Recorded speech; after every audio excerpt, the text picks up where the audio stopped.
اشرح لي صدری ویسر لی امری واحلل عقدۃ من لسانی یفقهوا قولی.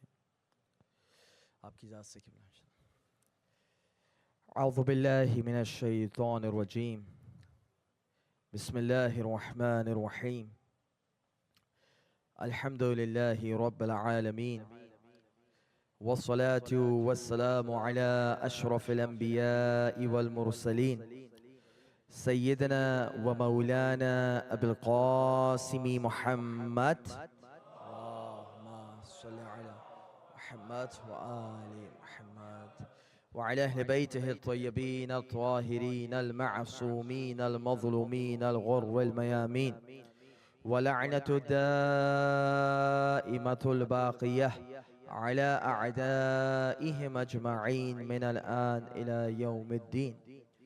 أما بعد فقد قال مولانا الإمام صاحب الزمان عجل الله تعالى فرجه الشريف: اللهم ارزقني توفيق الطاعة وبعد المعصية وصدق النية وعرفان الحرمة وأكرمنا بالهدى والاستقامة. صدق مولانا صاحب العصر والزمان. صلوات على محمد وآل محمد. محمد وآل محمد. السلام علیکم ورحمۃ اللہ وبرکاتہ. خداوند متعال کے حضور دعا کرتے ہیں آل محمد علیہ السلام کا واسطہ دے کہ اللہم بحق فاطمہ و ابیہا و بعلہا و بنیہا علیہم السلام.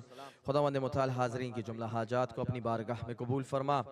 خداوند متعال ہمارے مرحومین ان مجالس کا حصہ ہوا کرتے تھے، اب ہمارے درمیان موجود نہیں. خداوند متعال اعلی علیین میں جوار آل محمد میں جگہ نصیب فرما. خداوند متعال ہم اپنے آقا اور والی کے ظہور کے منتظر ہیں. خداوند متعال ان کے ظہور میں تعجیل فرما. خداوند متعال ہمیں ان کے خدمت گزاروں اور ان کے اصحاب میں سے شمار فرما. اور خداوند متعال ہم سب کا خاتمہ بالایمان و خاتمہ بالخیر فرما. صلوات پڑھیں محمد و آل محمد. اللہم صلی علی محمد و آل محمد. اپنے موضوع کو آپ کی خدمت میں پیش کر رہے ہیں، اور یہ 11 12 13 راتیں جتنے بھی خداوند متعال نے ہمیں توفیق دی ہے، کوشش کریں گے کہ ان صفات پر بات کریں جو مولا کے منظور نظر ہیں. اور اسی سلسلے میں ہم نے مولا کی ایک دعا کا انتخاب کیا علامہ کفامینی بلد الامین میں. بار بار میں اس وقت سے تعارف کرواتا ہوں تاکہ ایک عادت پڑھے، اور انشاءاللہ we are connected to the books. آج کل ایک بہت نعرہ لگتا ہے کہ علمی کتابی بنو، تو یہ نعرہ بھی خوارج والا کبھی کبھی لگتا ہے. جو علمی کتابی کہتے ہیں، جب ان کو علمی کتابی حوالے دیے جاتے ہیں تو اس کو درخور اتنا نہیں سمجھتے. They don't rely upon it. That's the problem, right?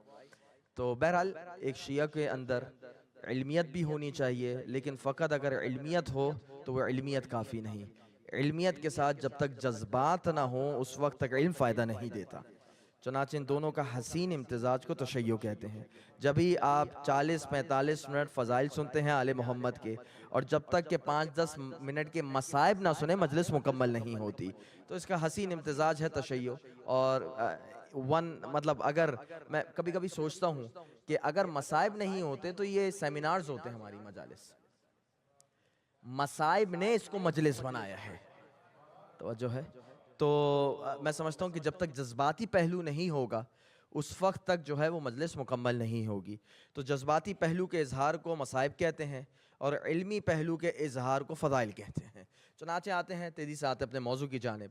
گفتگو ہماری چل رہی ہے ان صفات کے حوالے سے جو ایک مولا کے منظور نظر صحابی کے اندر ہونی چاہیے، چاہنے والے کے اندر ہونے چاہیے. اطاعت سے ہم نے شروع کی تھی بات کو، لیکن اب انشاءاللہ اپنے دوسرے مرحلے میں آتے ہیں. اور دوسرے مرحلے میں مجھے ایسا لگتا ہے کہ تقریباً شاید 1-2 دن گفتگو چلے. اور بات یہ ہے کہ جب بھی اطاعت کا ذکر آتا ہے تو عموماً اس کے ساتھ معصیت کا بھی ذکر آتا ہے. ایسا ہی ہے. یعنی خدا بتانا چاہ رہا ہے کہ دیکھو تمہاری محبت قبول نہیں جب تک کہ بغض نہ ہو کچھ شخصیات کے ساتھ. اطاعت اس وقت قبول ہوگی جب تم معصیت سے جان چھڑاؤ گے. ولایت اس وقت قبول ہوگی جب کچھ شخصیات سے برات کرو گے. توجہ ہے. چنانچہ ان دونوں سلسلوں کو خداوند متعال جوڑتا ہے.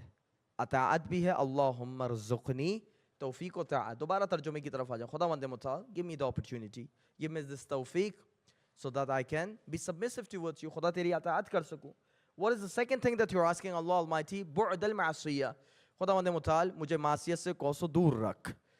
توجہ ہے. تو انشاءاللہ آج لفظ اطاعت اور معصیت کا تقابل کرتے ہیں, اور بعد المعصیہ پہ تھوڑی سی گفتگو کرتے ہیں, لفظ بعد پہ.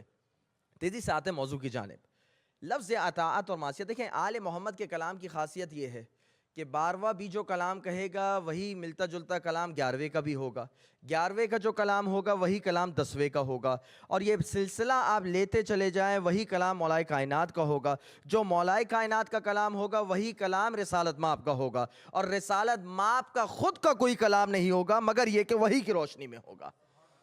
یہ ایک سلسلہ ہے نا, جب ہی ان کے قول میں آپ تناقض نہیں پائیں گے, ان کے قول میں تضاد نہیں پائیں گے. You will not find any contradictions between their sayings. Why? Because the knowledge is not because they have learned the knowledge from the people. The source of the knowledge is the divine source. Divine source کو کیا کہا جاتا ہے؟ علم جو ہے وہ خداوند متعال کی جانب سے وہبی ہے, ان کا علم کسبی نہیں. توجہ ہے. اب یہ میں اتنے مشکل الفاظ کی میں تشریح انشاءاللہ کسی اور دن کرتا ہوں.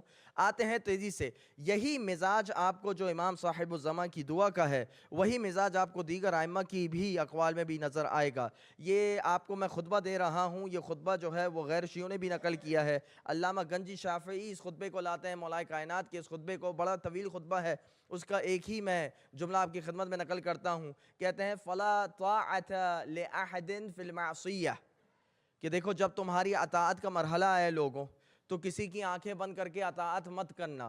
آنکھیں بند کرنے کی اطاعت صرف اور صرف آل محمد کے ساتھ ہے بس, باقی کسی کے ساتھ آنکھیں بند کرنے والی اطاعت موجود نہیں. تمہیں اگر اپنے عقیدے کا تعین کرنا ہوگا تو تحقیق سے کرنا ہوگا. اس وجہ سے نہیں کرنا ہوگا کیونکہ تمہارے والدین کا یہ عقیدہ تھا, اس وجہ سے نہیں کرنا ہوگا تمہارے دوستوں کا یہ عقیدہ تھا, اس وجہ سے نہیں کرنا ہوگا کیونکہ پیئر پریشر تمہیں کوئی چیز بتا رہی ہے. چیز کا تعین تم خود اپنی تحقیق سے کرو گے. اگر اطاعت بھی کرو گے تو معروف میں کرو گے, اچھائی میں کرو گے. مولا کیا کہتے ہیں کہ اطاعت جو ہے وہ معصیت میں نہیں, گناہوں میں نہیں, نافرمانی میں نہیں. And this is very important and it's a point of reflection for my youngsters too, that when you're going through and when you are going to the university, to schools and colleges and different places, you would have a lot of peer pressure where you would sometimes feel yourself as being forced to commit a sin.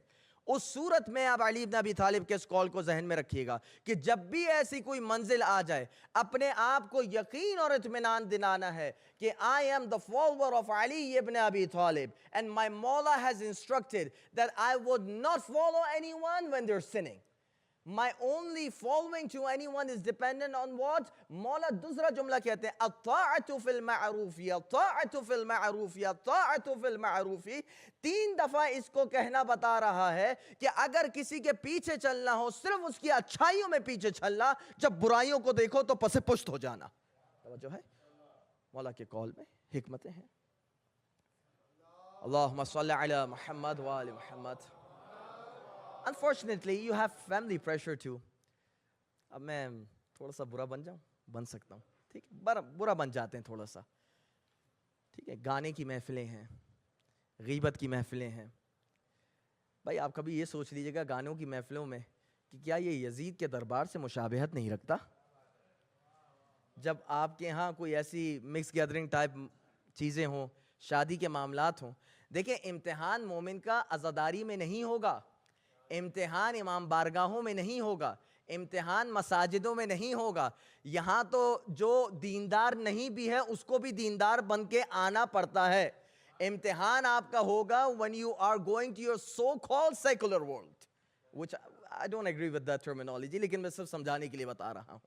امتحان وہاں پر ہوگا. جب امتحان ہوگا تو اس وقت ہمیں اپنے قدموں میں ذرا بھی لغزش کو آنے نہیں دینا ہے. We have to be firm. One thing, دوسرے قول پہ آتے ہیں, وہی علی بن ابی طالب کا قول, اور اسی قول سے متصل کرتا ہوں جو آپ چھٹے امام کا قول دیا تھا, لیکن تھوڑی تفصیل کے ساتھ, کیونکہ a lot of us are going through the problems, a lot of us are going through the pain, a lot of us are going through the sufferings, and we need console from whom? From our infallibles, imams. ٹھیک ہے, اپنے آقاؤں سے ہمیں وہ اقوال چاہیے ہوتے ہیں جس کے ذریعے سے ہمیں اطمینان آئے. علی بن ابی طالب, آج میں مولائی کی کچھ اقوال آپ کی خدمت میں پیش کرنا چاہوں گا.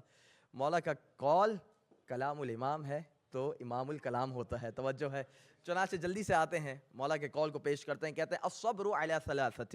دیکھو صبر کی 3 قسمیں آپ لوگ نے بہت دفعہ سنا ہوگا, لیکن صرف اعادے کے خاطر, کیونکہ ایک موضوع کو متصل کرنا چاہ رہا ہوں. صبر 3 قسمیں کے ہوتے ہیں. الصبر علی مصیبت, الصبر علی طاعت, والصبر علی المعصیہ. کہ دیکھو 3 قسم کے صبر ہیں. کبھی مصیبت پر صبر کرتے ہو, کبھی اطاعت الہی کی جب راہ میں نکلے ہوتے ہو, مشکلات آتی ہیں صبر کرتے ہو, جب گناہوں سے بچا رہے ہوتے ہو, یہ بھی ایک صبر کی قسم ہے. کہتے ہیں فمن صبر علی مصیبت حتی یردها بحسن عزائها كتب الله تبارک وتعالی 300 درجة ما بین الدرجة الى درجة كما بین تخوم الارض الى العرش. کہ خداوند متعال جب تم کسی مصیبت پر صبر کرتے ہو اور جزع سے کام نہیں لیتے, شکایتوں سے کام نہیں لیتے, خداوند متعال کی قضا اور قدر پر سوال نہیں اٹھاتے, بلکہ مسکراہٹ کے ساتھ آل محمد کو یاد کرتے ہوئے اپنی مصیبتوں کو برداشت کرتے ہو, خداوند متعال تمہیں 300 درجے دیتا ہے. یہ 300 درجے میرے درجے نہیں ہیں جو سیڑھیوں کی مانند ہیں. مولا کہتے ہیں ایک درجے سے دوسرے درجے کے درمیان اتنا ہی فرق ہے کہ زمین کی اندرونی حدوں سے لے کر جو عرش الہی تک کا ڈسٹنس ہوتا ہے, اتنا ہی ڈسٹنس ہوتا ہے ایک درجے سے لے کے دوسرے درجے کے درمیان. خداوند متعال تمہیں 300 درجات دیتا ہے. او مائی youngsters, when you going through the problem, خداوند متعال چاہتا ہے کہ آپ کے اندر صبر کو دیکھے. اس پرابلم کو اس طریقے سے مت دیکھنا کہ why God you have chosen me, اس طریقے سے دیکھنا ہے الحمدللہ I am being chosen. توجہ ہے, فرق ہے رویوں میں. یہ پہلی چیز ہے صبر کے بارے میں. کہتے ہیں جو اطاعت خداوند متعال پہ صبر کرتا ہے, کتب اللہ تبارک و تعالی 600 درجات, خداوند متعال اس کو 600 درجات دیتا ہے. اور وہی 600 درجات کی پھر تشریح کرتے ہیں کہ ایک درجے سے دوسرے درجے میں کتنا فرق ہوتا ہے. تیسری دفعہ آتے ہیں, کہتے ہیں جو معصیت خداوند متعال, دیکھیں صبر کرنا مصیبت پر پھر بھی آسان ہے, اطاعت پر صبر کرنا پھر بھی تھوڑا سا آسان ہے, لیکن سب سے زیادہ مشکل اس وقت ہوتا ہے کہ جب آپ کو گناہ کا چانس موجود ہو اور آپ گناہ نہیں کر رہے ہو. میں چانس کی بات کر رہا ہوں. امام بارگاہوں میں you don't have that chance. In masajid you don't have the chance. Among the people you don't have the chance. But when you are in the private, you have all the chances to do whatever sins you want to do. At that moment, if you are able to control your base desire, مولا کہتے ہیں كتب اللہ تبارک و تعالی 900 درجة. Allah would write for him 900 ranks, and the distance between the rank we have already mentioned. یعنی مولا بھی جانتے ہیں تمام صبر میں جو سب سے زیادہ مشکل صبر ہے وہ اپنے آپ کو معصیت اور گناہوں سے بچانا ہے. توجہ ہے, یعنی آپ نے کتنے لوگوں کو دیکھا ہوگا مسجد میں آتے ہیں, نماز پڑھتے ہیں. اچھا, میں بار بار جب میں مثالیں دے رہا ہوتا ہوں تو میں آپ لوگ کے مہمان ہوں, تو یہ مت سمجھیے گا کہ I am pointing towards you. میں اپنے تجربات کو نقل کر رہا ہوتا ہوں جو میں نے اپنے جگہوں پر دیکھے ہوتے ہیں. تو نو ون ٹیکس اٹ پرسنل. لیکن کیا ہوتا ہے کہ یہ وہ شخصیت ہے کہ جب عزاداری میں آئیں گے تو ماشاءاللہ سے بہترین طریقے سے عزاداری کرتے ہیں. نمازی ہوں گے تو بہترین نمازی ہوں گے. جب نماز شب کا معاملہ ہوگا نماز شب کے لیے اٹھیں گے. دیکھیں یہ ساری اطاعت الہی کے مراحل تو وہ بجا لاتے ہیں, لیکن جب فیملی کے ساتھ ان کے تعلقات کی بات آتی ہے تو نہایت ہی برے وارد ہوتے ہیں. جب لوگوں کے ساتھ معاملات کی بات آتی ہے so they are not the best of the people. Why is it so? ایسا کیوں ہوتا ہے کہ انہوں نے دوسرے درجے کے اوپر تو صبر کر لیا ہے لیکن ابھی تک تیسرے درجے تک نہیں پہنچے ہیں, اور اس تیسرے درجے کو کہتے ہیں اپنے آپ کو معصیت سے بچانا. کسی چیز پر صبر نہیں کر سکتے, اپنے آپ کو صرف معصیت سے بچاتے ہوئے چلو, خداوند متعال دونوں درجات تمہیں نصیب کر دے گا. کیونکہ اگر اولا کو لوگے تو جو سفلا ہوں گی, جو نیچے کی چیزیں ہوں گی, if you are going for the higher version, if you want to be a PhD, you will not be able to do your PhD until you have gone through the high school, until you have gone through the university, until you have done the undergraduation, the graduation, the masters, and finally you would be able to write the doctorate. یعنی پتہ یہ چل رہا ہے کہ if you would aim for the highest, Allah will give you the lower ranks انشاءاللہ. واضح ہو گیا؟ اطاعت اور معصیت کا تقابل. پھر مولا کے کال پہ جاتے ہیں. اب دیکھیں مختلف, مولا کے ہر کال اپنا ایک کیف دیتا ہے. کیا کہتے ہیں نہج البلاغہ میں, فَسَابِقُوا رَحِمَكُمُ اللَّهِ إِلَى مَنَازِلِكُمْ. اے لوگوں اپنی اصل منزل کو پہچانو, اپنے اصل گھروں کو پہچانو. دیکھیں شروع میں کیا ہوتا ہے, میں چاہتا ہوں کہ دیکھیں علی ابن ابی طالب جس طریقے سے خدا سے آپ کو کلوز کرنا چاہتے تھے, we should at least try in these 12 days, in these 12 nights, that we at least apply a little bit of those teachings upon our own self. بہت ضروری ہے. It's easier for me to come here اور ایسی ایک میں مجلس پڑھ لوں کہ بہت سارے جو ہے وہ لوگ واہ واہ کر لیں and then I'm done. But I would be questionable on the day of judgment too. تم نے کوئی ایسا پیغام دیا تھا علی ابن ابی طالب کا جو اپنی زندگی میں اپلائی کر سکتے تھے؟ صحیح ہے. علی ابن ابی طالب کے کچھ پیغامات بھی آپ کو دینے ہیں نا مولا کائنات کے. کیا کہتے ہیں؟ فَسَابِقُوا رَحِمَكُمُ اللَّهُ. مولا کا انداز دیکھیں جیسے شفیق باپ بلاتا ہے, میرے بچوں ادھر آ جاؤ, ادھر آ جاؤ, خدا کی رحمت ہو تم پر, میں ایک پیغام دے رہا ہوں, اس کو کان کھول کے سنو. فَسَابِقُوا, سبقت کرو, تیزی سے پڑھو. کس کی جانب؟ اِلَى مَنَازِلِكُمُ الَّتِي, ان گھروں کی جانب. کن گھروں کی جانب؟ الَّتِي اُمِّرْتُمْ أَن تَعْمُرُوهَا, جس کے بارے میں تمہیں حکم دیا گیا ہے کہ تم ان کی تعمیر کرو. بھائی 2 مارگیج والے 3 مارگیج والوں, آپ سے اتنے گھروں کی تعمیر کا خدا نے نہیں مانگا ہے. اور میں تو ابھی مسئلے مسائل کی جانب جا رہا ہوں کہ اگر آپ کے پاس آپ کی ضرورت سے زیادہ گھر ہوں اور اس پہ خمس لگ جائے اور all of it, it's not, میں اتنا آج پریشان نہیں کرنا چاہ رہا آپ لوگ کو, لیکن بتانا چاہ رہا ہوں کہ دیکھو جن گھروں کو تمہیں بنانے کو کہا ہے, گھر ہونے چاہیے مومن کے پاس. یعنی اگر جتنی اس کی ضرورت ہے, 1 گھر ضرورت ہے 1 گھر ہونا چاہیے, 2 گھر ضرورت ہے 2 گھر ہونے چاہیے. No problem if you have a house. But if the sole motive of your life is to have maximum wealth, to have maximum properties, so you should reflect upon the saying of Ali ibn Abi Talib. مولا کیا کہتے ہیں؟ ان گھروں کو اپنے آباد کرو جن کی تعمیر کا تمہیں حکم دیا گیا ہے. والتی دعیتم الیہا والتی رغبتم فیہا, ان گھروں کی طرف جن کی طرف تمہیں دعوت دی جاتی ہے, جن کی رغبت کی طرف تمہیں بلایا جاتا ہے. پھر آگے کرتے ہیں وَأَسْتَتِمُّوا نِعْمَ اللَّهِ عَلَيْكُمْ بِطَاعَتِهِ, کہ اگر تمہیں خداوند متعال کی نعمت کو تمام کرنا ہے, اس نعمت کا کوئی حق ادا کرنا ہے معمولی, تو خداوند متعال کی اطاعت کرو. والمجانبتی بالمعصیہ, اور ان تمام چیزوں سے اپنے آپ کو بچا کے رکھو جن جن چیزوں کا خداوند متعال نے تمہیں حکم دیا ہے کہ ان سے اپنے آپ کو بچاؤ. آگے بڑھتے ہیں, کیا بہترین قول ہے علی ابن ابی طالب کا. کہتے ہیں فَإِنَّ غَدًا قَرِيبٌ مِّنَ الْيَوْمِ, کہ دیکھو جو آنے والا دن ہے وہ نہایت قریب آ چکا ہے, اور یہ جو دن تمہارے پاس ہے وہ تیزی سے جا رہا ہے. فَمَا أَسْرَعَ السَّاعَاتِ فِي الْيَوْمِ. اب بھائی مولا کے آپ کو میں وہ بلاغت دکھانا چاہ رہا ہوں کہ مولا نے ان 2-3 جملوں میں کتنی بڑی دنیا کے آپ کو حکمت دے دی. کہتے ہیں کہ تم کبھی اپنی زندگی کا حساب لگانا, تمہاری زندگی مشتمل ہے کن چیزوں پر؟ دنوں پر مشتمل ہے. اور وہ دن کس پر مشتمل ہوتے ہیں؟ گھنٹوں پر مشتمل ہوتے ہیں. کتنی جلدی گھنٹے چلے جاتے ہیں ایک دن کے اندر. وما اسرع الايام فی الشہر, اور تمہارا مہینہ بنتا ہے دنوں پر, کتنے ہی جلدی ہوتے ہیں کہ وہ دن چلے جاتے ہیں کہ مہینہ ختم ہو جاتا ہے. وما اسرع الشہور فی السنۃ, اور سال مشتمل ہوتا ہے 12 مہینوں پہ. تم نے کبھی غور کیا کہ کتنی جلدی سے وہ 12 مہینے چلے جاتے ہیں اور سال ختم ہو جاتا ہے. وما اسرع السنین فی العمر, اور تمہاری پوری زندگی سالوں پر مشتمل ہے. تم کبھی سوچتے ہو کہ 10 سال پہلے یہ چیز ہوئی تھی, کل کی لگ رہی ہوتی ہے. کتنے جلدی یہ سال نکل جاتے ہیں اور تمہاری عمر ختم ہو جاتی ہے. ایسا ہی ہے. میں 11 سال پہلے آیا تھا یہاں پر, 12 سال پہلے آیا تھا, 11.5 سال ہو گئے, ایوریج نکال لیا اس کا. And I can tell you it looks like yesterday. واقعتاً لگتا ہے جیسے کل آیا ہوں میں. ابھی تک وہ یادیں تازہ ہیں, ابھی تک وہ تکلیفات, ایکسائٹمنٹ, whatever آپ اس کو جو بھی کہیے, ابھی تک وہ گریہ یاد ہے جو ہمیشہ پاکستان یاد آ رہا ہوتا تھا. ساری چیزیں ہوتی تھیں, اپنے محلہ یاد آ رہے تھے, دوست یاد آ رہے ہوتے تھے. بھائی وہ ساری چیزیں اب تک ویری فریش ہیں. In the mind it's very fresh. ایسا کیوں ہوتا ہے؟ اس وجہ سے ہوتا ہے کیونکہ دن چلے جاتے ہیں تیزی سے, مہینے نکل جاتے ہیں, سال نکل جاتے ہیں, عمر ختم ہو جاتی ہے. Ali ibn Abi Talib wants you to be completely focused on the thing that you're supposed to. اب آ گئی ہے بات, اطاعت کے مجسم نمونے کو آل محمد کہا جاتا ہے.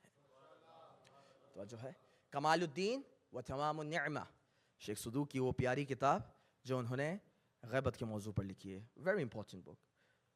اور اس میں قول رسالت مآب لاتے ہیں. حضرت ابو حمزہ صومالی روایت کر رہے ہیں. کس سے روایت کر رہے ہیں؟ حضرت محمد باقر سے. امام محمد باقر رسالت مآب, اللہم صلی علی محمد وعلی محمد. بھائی بتانا یہ چاہ رہے ہیں آل محمد کی فضیلت سمجھو، آل محمد مجسم اطاعت ہیں، مجسم مطاع ذات ہیں، ہم مطیع ہیں، آل محمد مطاع ہیں۔ مطاع اس میں مفعول ہے، مطیع اس میں فاعل ہے۔ I don't want to go into it. They are the people that we need to follow. We are the people that are the followers. کس طریقے سے کہتے ہیں رسالت مآب ایک دفعہ آل محمد کی فضیلت بتاتے ہیں، یہ بھی بتاتے ہیں کہ امامت کس کے ہاں ہوگی۔ کہتے ہیں اِنَّا أَقْرَبَ النَّاسِ إِلَى اللَّهِ عَزَّ وَجَلَ وَأَعْلَمُهُمْ وَأَرْأَفُهُمْ بِالنَّاسِ هُمْ مُحَمَّدٌ وَالْأَئِمَّةُ مِن بَعْدِهِ۔ تمہیں سمجھنا ہے کہ سب سے زیادہ علمیت کے حامل شخصیت کون ہے، تمہیں سمجھنا ہے خداوند متعال کے قریب ترین شخصیات کون ہے، تمہیں سمجھنا ہے کہ مخلوقات پر سب سے زیادہ رؤوف و رحیم ذوات مقدسات کون ہے، وہ کوئی نہیں ہے مگر محمد صلی اللہ علیہ وآلہ وسلم، اور ان کے بعد آنے والے ائمہ علیہم السلام ہیں۔ پھر ایک جملہ کہتے ہیں فَادْخُلُوا وَإِنَ ادَّخَلُوا وَفَارَقُوا مَنْ فَارَقُوا۔ رسالت مآب نے ان دو جملوں میں پوری حقیقت بیان کر دی۔ تم یہ دیکھتے رہو آل محمد کہاں کہاں جا رہے ہیں، جہاں جہاں جا رہے ہو آنکھیں بند کر کے۔ اب یہ جملہ میں اپنا تبدیل کر رہا ہوں، جب میں کہتا ہوں کہ کسی کی بھی اطاعت آنکھیں بند کر کے نہیں کرنی چاہیے، وہ صرف اور صرف غیر معصوم کے لیے، لیکن ان 14 کے لیے رسالت مآب کہتے ہوئے نظر آتے ہیں بس یہ دیکھو یہ کدھر جا رہے ہوتے ہیں، تم بھی آنکھیں بند کر کے ان کے پیچھے پیچھے چلے جاؤ۔ آگے بڑھتے ہیں، تم یہ دیکھو یہ کن کن لوگوں سے افتراق کر رہے ہوتے ہیں، کن کن لوگوں سے یہ اپنے سلسلے کو توڑ رہے ہوتے ہیں۔ اے شیعان آل محمد تم بھی ان لوگوں سے اپنے سلسلے کو توڑتے رہو۔ ایک دفعہ بتاتے ہیں کہ یہ شخصیات ہیں کون، کہتے ہیں انا بذالک الحسین وولدہ۔ ان لوگوں سے مراد کیا ہے؟ پہلی شخصیت مولا کائنات کی ہے، دوسری شخصیت امام حسن کی ہے، تیسری شخصیت سید الشہداء کی ہے، لیکن ان کے بعد امامت ہے تو صرف اور صرف اولاد امام حسین علیہ السلام میں ہے۔ پھر آگے بڑھتے ہیں، یہ شخصیات ہیں کون؟ فَإِنَّ الْحَقَّ فِيهِمْ۔ اگر حق کن شخصیات میں مقید ہے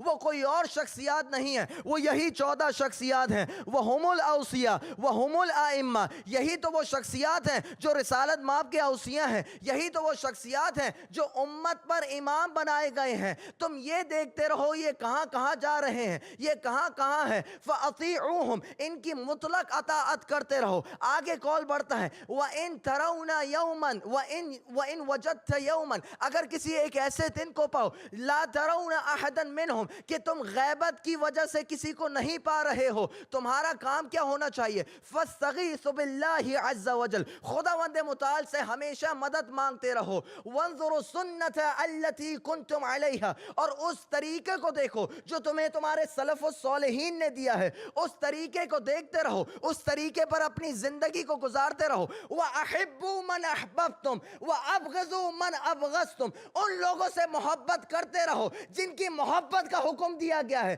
اور ہاں جن سے بغض کا حکم دیا گیا ہے، جن سے دشمنی کا حکم دیا ہے، یقیناً بالیقین ان سے دشمنی کرتے رہنا، نفرت کرتے رہنا، لعنت بھیجتے رہنا۔ وَمَا يَأْتِي أَسْرَعَ مِنْكُمُ الْفَرَجْ۔ کتنا جلدی ہوگا کہ آل محمد کے قائم اپنا ظہور کر دیں گے اور صرف ان لوگوں کو اپنا ساتھی بنائیں گے جن کے اندر وہ صفات ہوں گی جن کو مولا نے ابھی ذکر کیا ہے۔ Think about it. ما يأتكم ما أسرع الفرج۔ اللهم صل على محمد۔ ما أسرع ما يأتكم الفرج۔ کتنی جلدی ہوگا کہ آل محمد، قائم آل محمد اپنا ظہور کر دیں گے۔ کتنے خدا سے بات کرتے ہیں، کتنے کیا معاملات ہوتے ہیں، کبھی سوچا خدا سے واقعتاً استغاثہ کرتے ہیں؟ یا غیاث المستغیثین خداوند متعال کو کہتے ہیں۔ توجہ ہے۔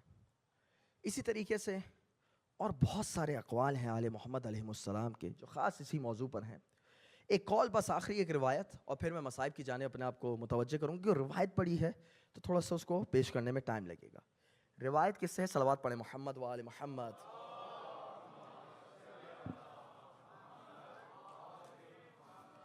روایت ہے حضرت سلمان المحمدی سے۔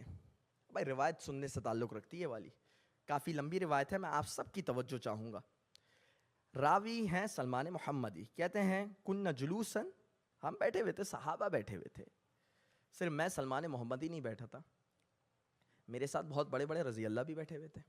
کن جلوسن عند النبی، نبی کے ساتھ بیٹھے تھے۔ اذا جاء اعرابی من بنی عامر. بنو عامر ایک قبیلہ ہے. It's not known for its good reasons. That's another topic. بنو عامر. بنو عامر کا ایک بدو نشین آتا ہے. How should I explain to my young kids? Badu Nashin are the people that are living in the outskirts of the city, villages, in deserts, and they don't have a place to live. So sometimes they're moving there, sometimes they're moving there. They're moving to multiple places. سمجھ رہے ہیں؟ جیسے آج کل جو YouTube سے بہت زیادہ پیسے کما رہے ہوتے ہیں نا, وہ بدو نشین بن کے بہت کما رہے ہوتے ہیں. اپنا بتا رہے ہوتے ہیں ہمارا تجربہ کیا ہے, کبھی ہم گاڑی میں سو جاتے ہیں, کبھی ہم گاڑی میں یوں کھانا بنا لیتے ہیں. ایسا ہوتا ہے نا, ولاگس وغیرہ آپ لوگ کبھی دیکھتے ہوں گے. تو اسی طریقے سے بدو نشین اس زمانے میں ہوا کرتے تھے, جو ایک جگہ سے دوسری جگہ they will keep going around. لیکن بدو نشین ہوتے بہت ہی خطرناک ذوات تھیں, بہت خطرناک یہ شخصیات ہوتی تھیں. اور جب بھی کہا جاتا ہے کہ ان کے بارے میں قرآن مجید میں بھی کتنی جو ہے مذمتیں آئی ہیں, لیکن ہر بدو نشین برا نہیں تھا. توجہ ہے, یہ بدو نشین اچھا تھا. یہ آتا ہے رسالت مآب کے پاس, روایت کے جملے ہیں فوقف, آ کے کھڑا ہوتا ہے, وسلم علی النبی, نبی کو آ کے سلام کرتا ہے. نبی کو آ کے جب سلام کرتا ہے, رسول اللہ جواب دیتے ہیں, کہتے ہیں یا رسول اللہ انما جاءنا منک الرسول, آپ کا ایک نمائندہ ہمارے پاس آیا تھا. فیدعونا الی الاسلام, آ کے اس نے ہمیں اسلام کی طرف بلایا. فاسلمنا, ہم مسلمان ہو گئے. ثم یدعونا الی الصلاۃ والصیام والجہاد فرأیناہ حسنا, اس کے بعد اس نے ہمیں نماز کا حکم دیا, جہاد کا حکم دیا, روزے کا حکم دیا, اور ہم نے کہا کہ رسول کی طرف سے تو اچھی چیز ہے. اب دیکھیں یہ اعرابی کا معرفت کا لیول ہے. وہ سمجھ گیا جو رسول حکم دے دیں وہی چیز اچھی ہوتی ہے. توجہ ہے, اس کے بارے میں آپ کو یہ نہیں کہنا ان الرجل لیہجر, کہ یہ شخص جو ہے بہکی بہکی باتیں کر رہا ہے. تمہارا کام یہ ہے کہ نبی جو کہیں سمجھ جاؤ کہ اس میں ہی تمہاری بھلائی ہے. ثم ینہانا عن الغیبۃ والسرقۃ والمنکر والزنا, تو اس نے اور بھی گناہوں سے روکا, لیکن سر فہرست بتایا having illicit relationship with the woman, اس سے روکا ہمیں. اس کے بعد ہمیں روکا کہ چوری نہ کرو, غیبت سے بچایا. یہ تو میں سمجھتا ہوں ہم سب کے لیے بہت اہم ہے حکم, غیبت سے بچایا اور دیگر بدیوں سے بچایا. ہم رک گئے. اب دیکھیں یہ کام کا جملہ ہے. ثم امرنا, اس کے بعد ہمیں حکم دیتا ہے, یجب علینا ان نحب صہرک علی بن ابی طالب, حکم یہ دیتا ہے کہ ہمارے لیے ضروری اور واجب ہے کہ ہم آپ کے داماد علی بن ابی طالب سے سچی محبت کریں. یا رسول اللہ ما رأینا هذه عبادہ, رسول خدا with due respect but I don't think that should be an act of worship, کہ کسی سے محبت کرنا, why should it be an act of worship؟ محبت تو طبیعی ہوتی ہے, اور طبیعی چیزوں پر کیوں اس کو ثواب دیا جاتا ہے اور گناہ دیا جاتا ہے؟ ایسا نہیں ہونا چاہیے. فما سر ذالک, اچھا یہ وہ شخصیت تھی, اس نے سوال رکھا. آل محمد کو اس چیز پر پریشانی نہیں کہ آپ سوال رکھیں. آل محمد کو مسئلہ یہ ہوتا ہے جب آپ اسٹیٹمنٹس دینا شروع کر دیں. There's a difference between a question and there's a difference between a statement. You can ask as many questions as you want regarding your deen. No one should have a problem. Al-Muhammad alayhi salam used to motivate the people to come and ask them the question. Even the followers of Al-Muhammad, they have the duty. Anyone coming for the question, answer them. لیکن جب statements دینے لگیں گے تو وہاں پہ چیز تھوڑی سی گڑبڑ ہو جاتی ہے. اس نے اچھا کام یہ کیا, اس نے کسی اور کی طرح اسٹیٹمنٹ نہیں دی, اس نے صرف سیدھا سادہ سوال یہ کیا, اے حبیب خدا اتنا بتا دیجئے کہ اس کے پیچھے وجہ کیا ہے. رسالت مآب جواب دیتے ہیں, میں آپ سب کی توجہ چاہتا ہوں. کہتے ہیں لخمس خصال, یہ میں 5 ایسی تمہیں کوالٹیز بتاتا ہوں کہ جس کی وجہ سے تم علی ابن ابی طالب کی محبت تمہیں سمجھ آ جائے گی کہ خداوند متعال نے واجب کیوں رکھا ہے. اور مجھ سے کہا گیا تھا کہ تھوڑے واقعات بیان کریں, اب میں واقعات ہی بیان کر رہا ہوں.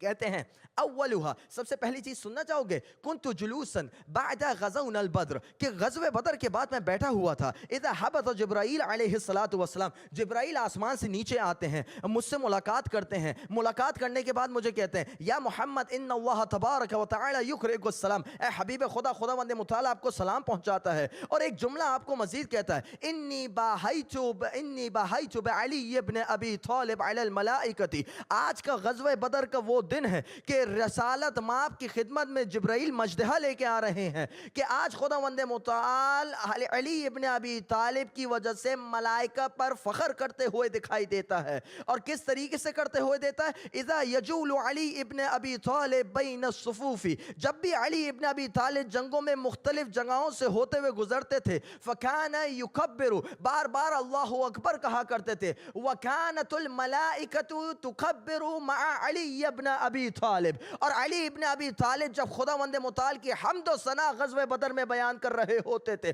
وہ اکیلے نہیں کر رہے ہوتے تھے، ملائکہ بھی ساتھ ساتھ تکبیرات پڑھ رہے ہوتے تھے. اور پھر ایک دفعہ خداوند متعال اپنے جلال کی قسم کھاتا ہے، کہتا ہے وَعِزَّتِي وَجَلَالِي. خداوند متعال کا پیغام جبرائیل لے کے آ رہے ہیں، حدیث قدسی ہے. خدا کہتا ہے مجھے اپنے عزت کی قسم ہے، مجھے اپنی جلال کی قسم ہے، انی لا الحم حب علی ابن ابی طالب الا من احببتہ ولا الحم بغض علی ابن ابی طالب الا من ابغضتہ. میں صرف اور صرف اس شخصیت کو علی ابن ابی طالب کی محبت دیتا ہوں جس سے میں خداوند متعال محبت کرتا ہوں، اور میں اس شخص کو بغض علی ابن ابی طالب پر چھوڑ دیتا ہوں جس سے میں بغض رکھتا ہوں. اب پتہ یہ چلا کہ یہ جو نعرہ ہے حب علی حب اللہ، یہ نعرہ آج کا ایجاد کردہ نہیں ہے بلکہ رسول کے زمانے سے چلا آ رہا ہے.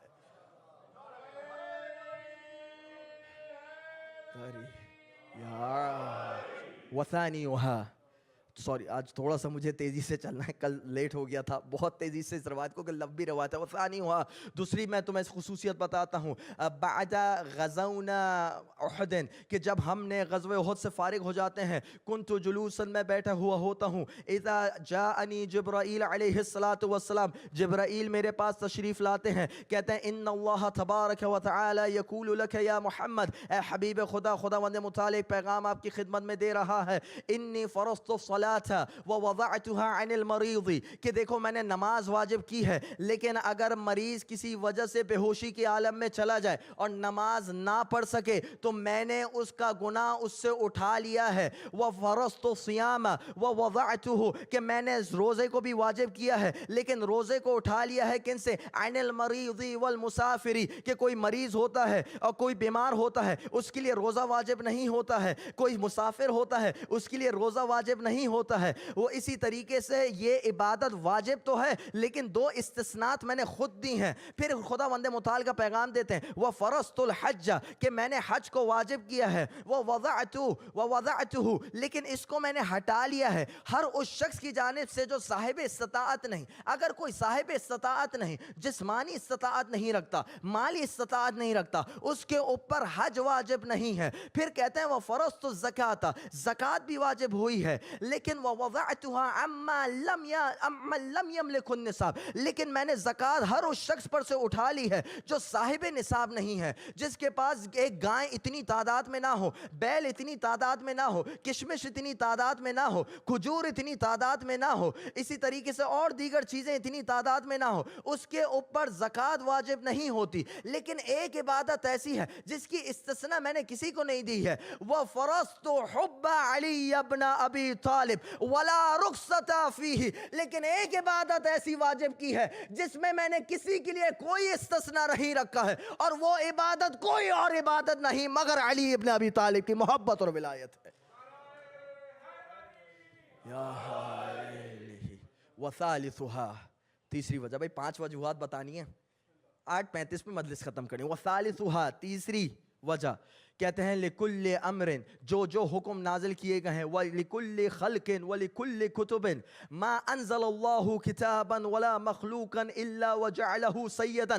خداوند متعال نے کوئی کتاب نازل نہیں کری، کسی مخلوق کو نہیں بھیجا ہے مگر اس کے لیے ایک سید اور آقا اور سردار مقرر کیا ہے. فَجِبْرَائِيلُ سَيِّدُ الْمَلَائِكَةِ، کہ جبرائیل تمام ملائکہ کے سردار ہیں. وَأَنَا سَيِّدُ النَّبِيِّينَ وَالْمُرْسَلِينَ، اور میں تمام نبیوں اور رسولوں کا سردار سردار ہوں، والقرآن سید الکتب المنزلہ، اور قرآن وہ کتاب ہے، جتنی بھی کتاب خداوند متعال نے بھیجی ہیں، جتنے بھی صحیفے بھیجے ہیں، جتنی بھی چیزیں بھیجی ہیں، اگر ان پر کوئی حاکم اور حجت ہے تو یہ قرآن مجید کی کتاب ہے۔ اور وصیوں میں بھی خدا نے ایک سردار کو رکھا ہے، وعلی ابن ابی طالب سید الوصیین۔ یوشع کو بھی بھیجا گیا تھا، داؤد کو بھی بھیجا گیا تھا، ہارون کو بھی بھیجا گیا تھا، طالوت کو بھی بھیجا گیا تھا، سلیمان کو بھی بھیجا گیا تھا، شمعون و صفا کو بھی بھیجا گیا تھا، شیس کو بھی بھیجا گیا تھا۔ لیکن اگر ان سب کا کوئی سردار اور آقا ہے وہ علی ابن ابی طالب علیہ السلام کی ذات ہے۔ روایت ختم نہیں ہوتی، رسول کہتے ہیں وَلِكُلِّ أَمْرٍ سَيِّدًا، خداوند متعال نے بہت ساری چیزوں کا حکم دیا ہے، لیکن ایک حکم ایسا ہے جو ان تمام کا سردار ہے۔ اے حبیب خدا وہ کیا حکم ہے؟ کہتے ہیں حب النبی وحب علی ابن ابی طالب، میری محبت اور میرے وسیع کی محبت وہ ہے، الذی وہ عبادت ہے، افترض اللہ تبارک و تعالی علی عبادہ، جو خداوند متعال نے اپنے مخلوقات پر اس عبادت کو واجب کیا ہے۔ تمام چیزوں کا حکم اپنی جگہ ہے، لیکن جو سید الحکم ہے وہ میری اور علی بن ابی طالب کی محبت ہے۔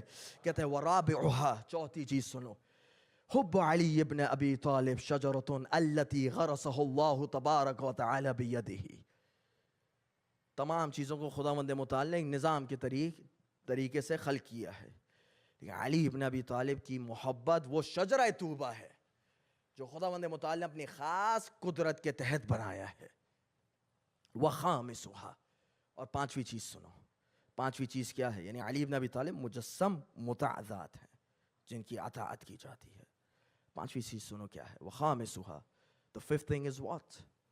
کہتے ہیں اذا کان یوم القیامہ، جبرائیل نے مجھے یہ پیغام دیا، جب قیامت کا میدان سجے گا، کان الانبیاء علی یسار العرش، بھئی there is a right side to the throne of Allah Almighty and there is a left side to the throne of Allah Almighty. But what is the throne of Allah Almighty? That's a topic of another day. But let's suppose metaphorically we understand there is a left side and there is a right side. بات آ گئی، عرش کو بولتے ہیں throne of Allah. The throne of Allah is the place that dictates the knowledge of Allah Almighty. That is the place through which you would have the reflection of His knowledge and His majesty. لیکن انشاءاللہ ہو سکا، انشاءاللہ another day we can talk about the throne, عرش۔ کہتے جب قیامت کا دن منعقد ہوگا، کان الانبیاء علی یسار العرش، کہ تمام کے تمام انبیاء would be on the left side of the عرش of Allah Almighty. وَأَنْتَ يَا حَبِيبَ اللَّهِ عَلَى يَمِينِ الْعَرْشِ، لیکن اے حبیب خدا آپ کی ذات وہ ہوگی جو خداوند متعال کے عرش کے دائیں جانب ہوگی، باقی سب بائیں جانب ہوں گے، تمام مخلوقات بائیں جانب ہوگی، لیکن صرف آپ کی ذات ایسی ہوگی جو دائیں جانب ہوگی۔ وَنُصِبَ كُرْسِيٌّ عَلَى يَمِينِ الْعَرْشِ لِعَلِيِّ بْنِ أَبِي طالب، لیکن آپ کے ساتھ صرف ایک ہی شخصیت ہے جس کے برابر میں خداوند متعال نے ایک اور کرسی کو نصب کیا ہوگا، اور وہ کسی اور کے لیے نہیں ہوگی، وہ علی ابن ابی طالب کی ہوگی۔ تم مجھ سے سوال کرتے ہو رسول کے بعد خلیفہ کون تھا؟ فلاں تھا، فلاں تھا، فلاں تھا، یا علی ابن ابی طالب تھا۔ میں کہتا ہوں تمہارا تقابل نہایت ہی غلط ہے۔ علی کا تقابل ان لوگوں سے نہیں کرنا چاہیے، انبیاء سے کرنا چاہیے سوائے رسول اللہ کے۔ اگر کوئی سب سے افضل ترین مخلوق ہے خداوند متعال کی، وہ کوئی اور شخصیت نہیں مگر علی ابن ابی طالب کی شخصیت مبارک۔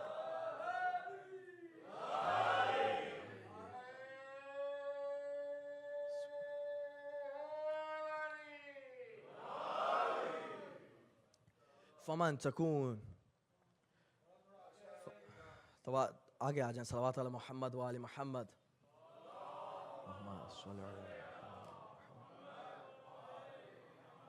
فمن تكون له هذه الخصائص يا اعرابي يجب عليك ان تحبه۔ اے اعرابی، اے بدو نشین، جس کے اندر یہ 5 کوالٹیز ہوں، تمہارے لیے ضروری اور واجب ہے کہ اس کی محبت کو اوجب الواجبات بنا لو۔ توجہ ہے؟ تو آپ سمجھتے ہیں نا کہ جب یہ روایتیں فضائل کی بار بار آ رہی ہوتی ہیں تو پریشان مت ہوا کریں، یہ وہ عبادت ہے جو اوجب الواجبات ہے۔ توجہ ہے؟ جب اس کی بات ہو رہی ہے تو محبت آل محمد میں اصحاب امام حسین کا جو کردار ہے، غیر معمولی. علی کو چھوڑ کے ان کے چاہنے والے چلے گئے, مزعوم چاہنے والے, دیکھیں میں اصلاح کر لوں اپنی, رسول کے چھوڑ کے ان کے صحابہ چلے گئے. امام حسن کو ایسا چھوڑا کہ امام حسن کو مختلف طریقے کے زخموں کو سہنا پڑا. لیکن ابا عبداللہ کے اصحاب وہ تھے. شب عاشور امتحان ایک دفعہ نہیں لیا گیا ہے, ایک سے زیادہ دفعہ لیا گیا ہے, لیکن ایک شخصیت تھی جو شب عاشور بھی سید الشہداء کے قافلے میں شامل نہ تھی, اور وہ شامل ہوتی ہے صبح عاشور. اس شخصیت کو کہا جاتا ہے حر بن یزید الریاحی. اے میرے سننے والوں, ہم نے بہت بڑے بڑے گناہ کیے ہوں گے, آج توبہ کرنے والوں کی رات ہے. بس آج اپنے توبہ کو پیش کرنا ہے خدا کی بارگاہ میں حر کے وسیلے سے. میرے پاس زیادہ وقت نہیں. مقام اشراف ایک منزل ہے جو مکے سے کوفے کے درمیان تھی. وہاں پر سید الشہداء کا قافلہ آتا ہے, تھوڑی دیر پڑاؤ کرتے ہیں, اور پڑاؤ کرنے کے بعد صحابہ کہتے ہیں, چاہنے والے, مولا ایسا لگتا ہے کہ ایک نخلستان دور ہے, ایک باغ دور ہے, شاید وہاں پانی ہوگا, دیگر چیزیں ہوں گی, تو ایسا کرتے ہیں وہاں چلتے ہیں. لیکن کیا دیکھتے ہیں کہ وہ نخلستان قریب سے قریب تر آیا جا رہا ہے, اور جب وہ تھوڑا قریب آ جاتا ہے تو پتہ چلتا ہے کوئی نخلستان نہیں تھا, بلکہ ابن زیاد نے فوج بھیجی ہے, اور اس فوج کا ہیڈ کون ہے؟ حر بن یزید. آتا ہے, اس وقت مولا ایک عجیب حکم دیتے ہیں, کہتے ہیں کہ دیکھو جو آ رہے ہیں سب کو پانی ضرور پلانا. اسقوا القوم وأروؤوہم, اور صرف ان کو پانی نہیں پلانا بلکہ ان کے جانوروں کو بھی پانی پلانا. اور دیکھو صرف ان کے جانوروں کو پانی نہیں پلانا بلکہ جانوروں کے سموں میں بھی پانی ڈالنا, کہ تاکہ ان کے لیے بھی اطمینان اور سکون آ جائے. یہ حسین کی تربیت ہے. راوی کہتا ہے, یہ راوی جو روایت بیان کر رہا ہے, کہتا ہے میں ان شخصیات میں سے جو سب سے آخر میں پہنچنے والوں میں سے تھی. میں پہنچا, گرمی کی شدت اتنی تھی کہ میں کچھ دیکھ نہیں پا رہا تھا. میں جب بھی پانی لیتا تھا میرے ہاتھ کپ کپ آتے تھے, میں پانی نہیں پی پا رہا تھا.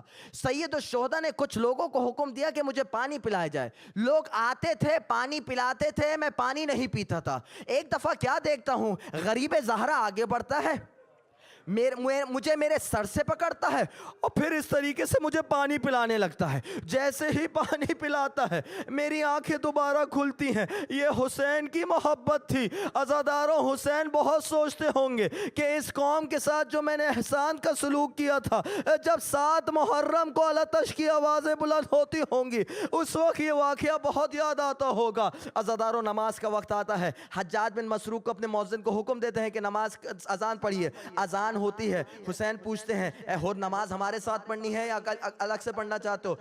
یا مولا آپ کے ساتھ پڑھوں گا. مولا کے ساتھ نماز پڑھتا ہے. نماز کی بات ہوتی ہے. سید الشہداء خطبہ دیتے ہیں. خطبہ دینے کے بعد ان تمام خطوط کو دکھاتے ہیں جو کوفے والوں نے بھیجے ہیں. عزاداروں, خطوط دکھانے کے بعد ایک دفعہ حسین جانا چاہتے ہیں, کوفے کی طرف بڑھنا چاہتے ہیں. حر آگے آتا ہے, لجام فرس میں ہاتھ ڈال دیتا ہے. ایک دفعہ لجام فرس میں ہاتھ ڈالنا ہوتا ہے. حسین پلٹ کے جواب دیتے ہیں, یا حر ثقلت کو امک, اے حر تیری ماں تیرے غم میں بیٹھے. ایک دفعہ حر اس چیز کو سنتا ہے, جواب دینے کی ہمت کرتا ہے, لیکن فوراً یاد آ جاتا ہے ماں زہرا ہے, حسین کی ماں کا نام زہرا ہے. پلٹ کے جواب دیتا ہے, اے ابا عبداللہ, عرب میں کوئی اور شخص مجھے یہ کہتا ضرور بے ضرور اس کو بھی جواب دیتا. آپ کی ماں تو سیدۃ النساء العالمین ہے, خاتون جنت ہے. حر کے اندر یہ ہمت نہیں کہ زہرا کے بارے میں کچھ کہہ سکے. عزاداروں, ایک دفعہ قافلے کے بارے میں یہ کہا جاتا ہے نہ کوفے جائے گا نہ واپس مدینے جائے گا, ایک تیسری راہ کو پکڑے گا. عزاداروں, وہ تیسری راہ کربلا جا رہی ہوتی ہے. عزاداروں, میں نے تمام منزلوں کو چھوڑ دیا. ایک دفعہ 9 محرم کا ایام, 9 محرم کا ہنگامہ ہوتا ہے. حر آتا ہے, پسرے ساتھ سے بات کرتا ہے, اے پسرے ساتھ واقعتاً جنگ ہوگی. پسرے ساتھ پلٹ کے کہتا ہے, اے حر ایسی جنگ ہوگی سر بھی کٹیں گے, ہاتھ بھی کٹیں گے، جسم پاش پاش ہوں گے، لوگ مریں گے، ایسی جنگ کل ہونے والی ہے۔ عزادارو حر کو یقین آ جاتا ہے، عزادارو ایک وقت آتا ہے عاشورے کے وقت حر جانا چاہتا ہے، ایک ملعون سے ملاقات کرتا ہے۔ ملعون کہتا ہے اے حر اگر مجھ سے پوچھا جاتا کہ کوفے میں سب سے بہادر شخصیت کون ہے میں تیرا نام لیتا، تو ایسا گھبرایا ہوا نظر کیوں آتا ہے؟ حر وہ مشہور جملہ کہتے ہیں اے آنے والے میں اپنے آپ کو جنت اور جہنم کے درمیان دیکھ رہا ہوں، خدا کی قسم میں جنت پر کسی چیز کو ترجیح نہ دوں گا، چاہے میرے جسم کے ٹکڑے کیے جائیں، چاہے مجھے جلا دیا جائے۔ عزادارو بس یہ تو آنے کا سلسلہ ہے، اب شب عاشور پر آتا ہوں۔ عزادارو جو ذاکرین ہمارے مصائب پڑھتے تھے وہ آپ کی خدمت میں پیش کرتا ہوں۔ عزادارو شب عاشور کا ہنگامہ ہے، اللہ تش کی آوازیں آ رہی ہیں۔ اور ایک دفعہ اپنے بیٹے کو لیتا ہے، بھائی کو لیتا ہے، غلام کو لیتا ہے، کہتا ہے ذرا ان آوازوں کو تو سنو، یہ آوازیں کیا آ رہی ہیں؟ تھوڑا آگے چلتا ہے، تھوڑا آگے چلتا ہے، ایک دفعہ یتیمان حسین کی آوازیں آنے لگتی ہیں۔ ابھی یتیم نہیں ہوئے ہیں، کل ان کو یتیم ہونا ہے، کچھ کو شہید ہونا ہے، لیکن ان بے بسوں کی آوازیں آنے لگتی ہیں، بچوں کی آوازیں آنے لگتی ہیں، ہائے پیاس مار دیتی ہے، ہائے پیاس مار دیتی ہے۔ اور اس وقت تبدیل ہو جاتا ہے، ایک دفعہ اگلے دن جب آتا ہے ایسی حالت میں آتا ہے دونوں ہاتھوں کو پیچھے باندھتا ہے، تلوار کو ایک دفعہ زرہ کو پلٹ دیتا ہے، سفید لباس کو پہنتا ہے، اور ایک دفعہ سواری پر نہیں آتا، اپنے آپ کو زمین میں گھسیٹتے ہوئے لاتا ہے۔ حسین کی محبت دیکھے، حسین مہمان کو آتے دیکھتے ہیں، علی اکبر کو بھی بھیجتے ہیں، عباس کو بھی بھیجتے ہیں۔ ایک دفعہ غلام کہتا ہے عباس آ رہے ہیں، علی اکبر آ رہے ہیں، حر میں تاب نہیں رہتی۔ ایک دفعہ عباس کو آتے دیکھتے ہیں، اے عباس معافی کے لیے آیا ہوں، جنگ کے لیے نہیں آیا۔ عباس حسین کے پاس لے کے آتے ہیں، حر اپنے آپ کو نیچے گرا دیتے ہیں، مولا کچھ اور نہیں چاہیے، توبہ لینے آیا ہوں، میں ہی ذمہ دار ہوں اس پیاس کا، میں ہی ذمہ دار ہوں کربلا کا۔ حسین ایک ہی جملہ تو کہتے ہیں میں نے بھی معاف کیا، میرے خدا نے بھی معاف کیا، سننا ہوتا ہے۔ حر کہتے ہیں مولا جنگ کی اجازت دیجئے، مولا صرف اجازت اپنے لیے نہیں لیتے، مولا پہلے میرا بیٹا جائے گا، غلام جائے گا، بھائی جائے گا، میں بھی جنگ کو جاؤں گا۔ اب باطلانہ خواست صاحب عبداللہ اجازت دیتے ہیں، عزادارو جنگ کے لیے جاتے ہیں، عزادارو جنگ لڑ رہا ہوتا ہے، اب بچہ آواز لگاتا ہے باپ کو، اے باپ، اے میرے بابا خبر لیجئے، حر کا بچہ نیچے گرتا ہے، عجب نہیں حر کی آنکھوں سے نور چلا گیا ہو، عجب نہیں حر بھی پکارتے ہو، اے بچے آواز دیتے رہنا۔ عزادارو جب پہنچتے ہیں بچے کے لاشے پہ کیا دیکھتے ہیں؟ حسین پہلے ہی سے موجود ہیں، عجب نہیں حر سوال کرتے ہو مولا آپ پہلے مجھ سے آ گئے، میں غلام ہوں میں آ جاتا، عجب نہیں حسین جواب دیتے ہو، اے حر جب جوان بچہ آواز دیتا ہے، عجب نہیں اپنے اسلامے کو سوچتے ہو، جب علی اکبر نیچے آتے ہیں ایک دفعہ حسین کہتے ہیں اے علی اکبر آواز دیتے جاؤ، آواز دیتے جاؤ، تیری بابا کی آنکھوں کا نور۔ عزادارو بزحمت تمام حر جاتے ہیں، جنگ کرتے ہیں، چاروں طرف سے حملہ ہوتا ہے، اور اپنی آخری ندا دیتے ہیں اے آقا سلام قبول کیجئے۔ آقا کی محبت دیکھیں حر کے پاس آتے ہیں، حر میں رمق حیات باقی ہے، آکے کہتے ہیں اے حر تیری ماں نے کیا بہترین نام رکھا ہے، تو اس دنیا میں بھی حر ہے آخرت میں بھی وجی ہے۔ عزاداروں بس ایک دفعہ حر اپنی جان کو نچھاور کرتے ہیں، دم نکلتا ہے لیکن پیشانی سے خون مسلسل جاری ہے۔ حسین ایک دفعہ جناب زہرا کا رومال لیتے ہیں، حر کی پیشانی پہ باندھتے ہیں۔ عزاداروں وہ رومال حر کو اتنا عزیز ہوتا ہے، جب حر کی قبر کو کھودا جاتا ہے کوئی لینے والا تبرک کے طور پہ لینا چاہتا ہے، جیسے ہی لیتا ہے ایک دفعہ خون کا فوارہ دوبارہ شروع ہو جاتا ہے۔ عزاداروں شاید حر اپنی بے زبانی میں کہتے ہو اے لینے والے اگر حر کی نجات ہوئی ہے تو زہرا ہی کی وجہ سے ہوئی ہے، اس تبرک کو حر سے مت چھینو، تمام زحمتیں تمام۔ عزاداروں سب شہید ہو جاتے ہیں۔ ایک دفعہ پامالی کا مرحلہ آتا ہے، حر کے لشکر والے آتے ہیں، قافلے میں حر کے چاہنے والے حر کے عزیز موجود ہوتے ہیں، حر کے لاشے کو اٹھا کے لے جاتے ہیں۔ عجب نہیں حر کے لاشے کو جب لے کے جا رہے ہو بے زبانی میں حر کہہ رہے ہو میرے لاشے کو مت لے کے جاؤ، میرا لاشا بھی ویسے پاؤ۔ ماتم حسین